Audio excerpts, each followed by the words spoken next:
Hello, folks. I'm here with another firearms impression. Right now, you see here there's a case of a Sig Sauer pistol here.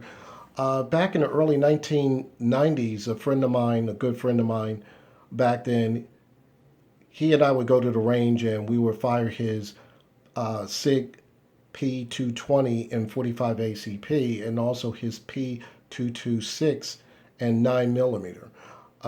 Those were pistols back then that were all the rage. I used to fire those SIGs a lot. They had a lot of fun with those, but I never got a chance to own my own. But in the early 1990s, the Wonder Nines were all the rage back then. You had Smith and Wesson, you had other manufacturers, you had Beretta, and Beretta won the contract in 1985 for the military armed services for their official sidearm. So it was the Beretta 92F. I believe at the time they changed the designation so it could be a military designation, but that's what it was. And all the people went out and went to the gun stores and bought those firearms because that was considered the number one pistol. Also, second place to that was the SIG P226. It came in second place to that, or else that would have been your official sidearm of the military. But instead, certain groups such as the Navy SEALs used that firearm for their covert operations, and also other military specialized units also used the P226 as well. Also, your FBI, your other federal law enforcement agencies have used the P226, and it's been very popular. So right now, I finally got my first P226, but this is the P226 TacOps. And as you see here, you get your little information here. Here's your manual. They give you information on their ammo that they're promoting. Of course, you get your little 6-hour sticker wherever you want to put that. Promotional things. This is for 22 long rifle conversion kit that you can just add on the slide. For your slide assembly, barrel, and magazine. And advertising for Lucas Oil for their lubricants that would pretty much go with your 6-hour pistol if you choose to use this, their version of a CLP. What's great about the TacOps is it comes with, it comes with one, and it's fumbling everything here, two, and also three. I sound like the Count from Sesame Street. But it comes with actually 4 magazines. There's a magazine in here. It's not loaded. And let me clear this off so you can also see what this comes with. Here's their sample lubricant that Lucas Oil has. And you have also your famous paperweight and your chamber flag if you want to use that to show that the gun is safe. I'm going to pause this and clean this off a bit so you can get right down to what this gun is. Okay, this is a SIG 226 TacOps. There's some different things about it. There are some features that are with this TacOps that are not with the regular SIG 226s, but there are some really interesting things that I really like about this firearm. Just to give you some information on the specs of this firearm, let me get this set up so you can see this a little better. Some of the specs on this firearm is that it comes with, this is the version without the threaded barrel. They do have a version that comes with the threaded barrel. You can get this TacOps in 3 different calibers right now. This 226 is in 9 millimeter. You can also purchase it in 40 Smith & Wesson and 357 SIG. The frame of this firearm is made out of alloy, and the slide is made out of steel, stainless steel, with its nitron finish. Nitron finish is a very hard finish that adds to a lot of protection of the firearm, durability, and so forth. So when you are lubricating this gun, if you use gun oil or whatever the case may be, or gun grease, you want to make sure there's enough of that inside your slide to protect it against the alloy frame, if that makes any sense. You want to have enough oil on this, or enough protectant on this, so this slide doesn't beat up the alloy frame, especially during recoil. So some people will use gun grease, some people on the slides, and a lot of people use a lot of CLP on that. The manufacturer suggests that this gun should be pretty much wet. You know, if you touch the slide or touch any part of that, you should be able to put a fingerprint on this firearm, and that way you know that it's lubricated, and you know it's going to be ready for a lot of pounding from the recoil, and also for durability purposes, and to keep this gun running. Other features about this gun is that the thing about it is it does have a very stout trigger pull. I haven't fired this yet, so I do know from just dry firing it, this is 10 pounds from what it says. You get a long trigger pull. It's a very long, stout trigger pull, and it'll probably break in a little more as you fire it when you get to the range. But there are other things about this. Is it's a double action, single action. As you see, that was a long trigger pull on the first pull. The second pull, as you know, on single action is going to be a very light pull. Now you see right here where the light pull, you just only have that little bit of give right there, and then you'll hear the click right here. And then I'm going to show you how it is done on the reset. I'm going to do that one more time. Let's say you're in firing mode. You fire, and I'm going to pause this just briefly, and you're going to see what the reset is on this pistol. The reset is what they call the SRT trigger. The SRT trigger is for them means short reset trigger. And just stand by and I can show you what that reset is. Okay, now that I got the gun in a position where I can show you where the reset is, so I'm sorry again, I'm using my cell phone. All right, let's say that you fired a shot and from double action or from single action, you let this out, and that's as far as your reset is. I don't know if you heard that. I'm going to do that again. Then you would fire again. I will show you that reset again. Okay, let me show you the reset again. The reset is just ridiculous. It's one of the best resets I ever felt on a trigger. And I love CZs. I love my CZs, but this reset is ridiculous. I'm just going to show you right here where the reset is. That's your reset. So when you fire a round, you discharge the round, and that is your reset. It's a very minimal reset, and it makes for great follow-up shots. And I just can't wait to try this reset at the range, and just to see how this works out. This is unbelievably a really good reset. I've never dealt with a reset like that on a double action pistol in my life. The trigger pull, by the way, is 4.4 pounds. And going on the other specs is the barrel length. The barrel length is 4.4 inches. The overall length is going to be 8.1 inches with a height of 5.5 inches.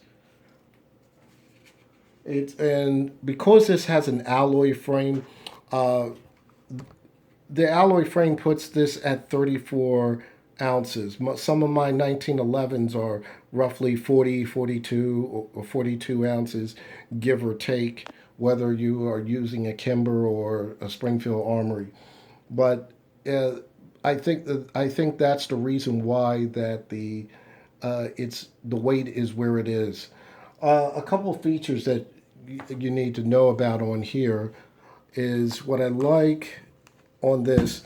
First of all, that's what sticks out to me when you're looking at this is the beaver tail. The beaver tail safety is reminiscent of a 1911 pistol, and if you look on the back, there is some serrations in the back here, on the back of this, a back of the grip here. These grips are polymer, but it still gives you a good purchase on this firearm.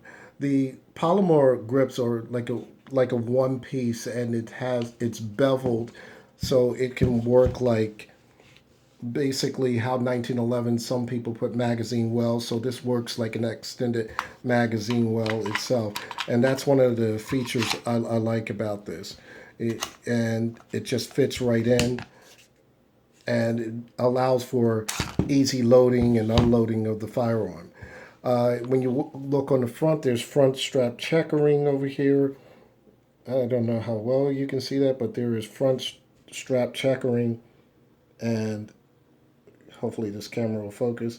The front strap checkering allows you for a good grip and good purchase on this firearm. The controls are where they should be. Here, this is your magazine release, your decocker. Uh, the thing about this decocker is when you first load it, all you have to do, you have a loaded firearm, you just bring this decocking lever and it'll bring the hammer down safely. It does have an internal firing pin block inside this firearm, but this will aid in bringing down the hammer safely, because a lot of times if you're at a range and you're in the shooting position and you want to stop shooting and you know there's a round in the chamber, you just want to leave this firearm in a safe position. You just drop down that hammer and there you go, you're good to go. On Like I said, this firearm is loaded, so I am pointing it not directly in my face, but as you see right here, there is some checkering in the front on the trigger well, and that is for people who like to have their fingers on, their forefinger of their support hand to grip around the front for stability. I don't normally do it, but I know there's a couple people that will do that. Here's your Picatinny rail right here for lights, lasers, or anything that you want to throw on there, microwave oven, whatever. And also, what's great about this is you also have great sights on here. Now, what's interesting about the sights is this is your tritium sights. These are your Sig tritium sights here. And hopefully you can see that really good. Your tritium sights. And if you see that really big green sight in the front, that is your fiber optic tritium sight. This is really good if you are shooting in daylight. This sight comes up really good, and you can get a good picture focus of what you want to do when you're shooting at the range or trying to get your target acclimatized like you want to. The rear sight, like I said, is just a plain tritium, and let me see if I can line it up. And there you go. So it's a really good sight picture that you would like on that. Also, there are a couple other features on here. I forgot. One thing I like about the slide stop. The slide stop is very unique. I know that these Springfield Armory XDMs or the XD models, most of their slide stops are in the back. I think they pretty much copied Sig Sauer with that. But this is a double-edged sword when you're using this slide stop. And I've noticed on a lot of videos, some people, when they're firing their firearms, they tend to get that last shot and the slide doesn't lock back. And it's not that you have bad ammo or anything like that. It's because of the person's hand size. People with bigger hands are going to have an issue with that. What I mean by that is a lot of times, especially, I even caught myself doing this on a dry fire and pulling the slide back is when you have your thumb close over here. Your thumb is going to be on the slide stop right here. So usually if you're a person like I am that shot 1911s a lot, you have to have that thumb that's usually over the safety and then over your support thumb, behind the support thumb. The problem is a lot of people will grab this slide and this slide release, and all of a sudden, when they get that last shot in, they don't understand why that slide won't lock back. You have to sort of train yourself to, when you're firing this firearm, is put your thumb under here so you won't actuate this slide stop. You want to put it right under here, or cross thumbed. So a lot of times what I do with my 1911s is because I can't hold my thumb rested on the safety because my hands are kind of a little funny or kind of small. So if I usually rest it over top here, and I'm not able to actuate the Beaver Tail safety on the 1911. So eventually what I had to do with my 1911 is put my thumb underneath the safety. So it's the same principle with this slide stop here. You have to either put that thumb underneath, just consciously, or practice that when you pull, once you're shooting, make sure that your thumb is not on the side here. I notice a lot of people that shoot PPQs, they're doing the same thing. They're grabbing that slide stop, and next thing you know, they can't. It won't lock back on the last round. So that's something that you have to think about, and that really is one of my only, I believe, my only negative about this firearm. And if you look real close, how the grip is, the grip, you see it's kind of flat here and it bells out here. It bells out here because of the mechanism of the decocker and the slide stop. So there's a little gap in between here. So you can either put pretty much your thumb underneath and then cross your support hand thumb over this thumb. It all depends on your hand size, or how you prefer to shoot, or what's comfortable for you. Stand by a moment. I'm just going to let you see pretty much how easy this gun is. I can't do it one hand, so I'm just going to pause it and do it step by step a little bit. I know it's annoying, but it is what it is. Once the pistol is unloaded and you've checked it, and all you have to do is you rack your slide back, and you see it's racked and it's locked in this position. The takedown is very easy. I find it extremely quick. You pull down this lever here. I'm not sure if I could do it. Yeah, I can do it right here. You pull down the lever, which unlocks the slide. And what you want to do, I'm going to try it with one hand. I'm probably going to mess up and probably shoot this thing across. But you want to pull this back a little bit. And I can't do it with one hand. Okay, so I just cheated and just paused it. So what you're going to have to do is, after you do that, you slide your slide up forward. Now here's a little hint. If you have a Sig Sauer that has a SRT trigger, they recommend in the manual for you to decock the pistol and then bring it forward. Let's see if I could do that correctly. And yes, I wasn't able to do it again because doing this video with one hand is really crazy. I really got to invest in the camera. So anyway, what you see here, you see your slide, you see your spring here. Now that I can do with one hand. You see your spring. They recommend anytime you're putting this back together, the red end of the spring is the part that goes in first when you're reassembling it. It's going to be a little tight at first, and then, well, I'm not going to pause this camera again to show you this, but basically it's really tight on this end, and this part is pretty loose on this end. So what you want to do, just remember the red end or the tight end goes in first when you're reassembling this spring assembly. And as you see here, this is your usual barrel situation here, and it breaks down like any other pistol. As you see, there's the inner workings. Of course, you'll see your disconnector right here, your firing pin disconnector right block right there. It has a really nice extractor. As you see here, it's nice and big here. Let me turn it over a better position, but you can get the idea. Nice size extractor. This gun is built very well. I've been always wanting to have a Sig Sauer pistol.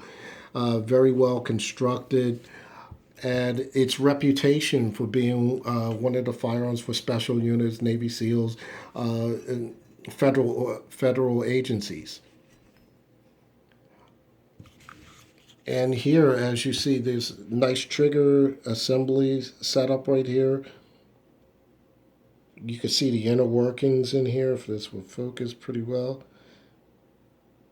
Your inner workings are pretty much similar to most firearms out there, but this is one of these firearms that are really great and that are a workhorse for you.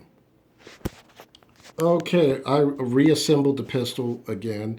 Like I had the cheat, but when you just put it in reverse order. Make sure the firearm is locked back, and make sure that the lever is down. If you don't have this lever that connects the slide in the frame, make sure it's in a down position, because if you have it in the up position, the slide's not going to go on, and you're going to wonder why it's not cooperating with you. What's great about this, the TacOps, I forgot to mention to you, these are 20 round magazines. So you get 4 21 round magazines. And that's throughout most of the TacOps line. The TacOps line, whether you have the P320 or the 1911 TacOps, they usually give you 4 magazines and extended magazines that hold a higher capacity than your average firearms. Okay, just to sum things up, like I said, the only con that I could think about this firearm is basically when you're firing this firearm, you can inadvertently hold on to it, and therefore that last shot will not lock back the slide. So, well, you just have to be mindful of that. I like this firearm. I've been wanting to get one of these firearms for the longest time. For some reason, 226s are not really plentiful in my area. So this is the first time I've seen a 226 in a while. So once you find a 226, you need to just either grab it there or put it on layaway so nobody else will get it, because I don't find these a lot. What's flooding the market right now are the P3 And in my area, I'm really trying to get another striker fire pistol, but there are 2 of them that are available right now. There's the HK VP9, and then there's the P3 But what's hard to find is the PPQ, the Walther PPQs, and also it's escaping me right now, is the CZ P10C. They're very hard to find in my area, and I wanted to at least be able to touch those firearms before I make a decision on picking up another striker fire pistol. But in the meantime, until that gets straight, I'm going to really enjoy this firearm. With all my firearms, I like to have my firearms have certain assignments. And one of the assignments that this firearm is going to get, this is going to be my home defense / nightstand pistol for bump in the night. this is going to be this firearms assignment. I have two other firearms that I do carry. One I usually carry in the summer because I ride a motorcycle. The other one is pretty much a winter one. Other summertime carry ones are like my compact Kimbers, uh, depending on the situation.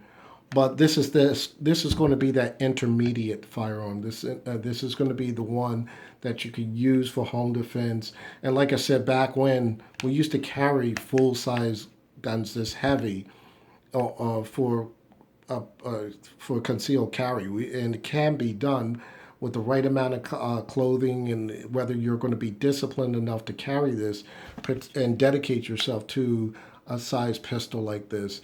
I would probably take this like in the fall season, just before I switch over to my Glock 30.